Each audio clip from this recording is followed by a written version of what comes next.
solidly in committees, make very powerful committees, have them go through it in detail, where away from the glare of the cameras, because don't forget that these proceedings are televised. So a lot of it is done for public consumption. So a lot of the serious background work, if it is done in committees and the bills are debated thoroughly, I would have no difficulty with that, because it comes with the recommendations of a committee which has worked. Right. But what is happening is that it is pushed through both stages.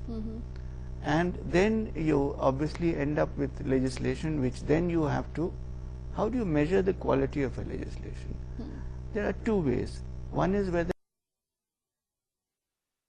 it achieves the intended impact, and the other is how many times do you have to change it and correct it and amend it to bring it back on track because you did it in a hurry. Right. So I think on both counts you have a lot of work that Parliament needs to do, but we also have to remember that this is something that reflects the increasingly tense and bitter competition that has come into our polity with the fragmentation of the party system.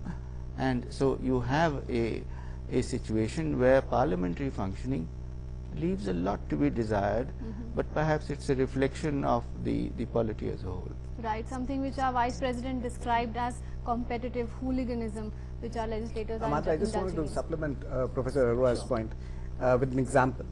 The Benami Transactions Act was passed by Parliament in the late 80s.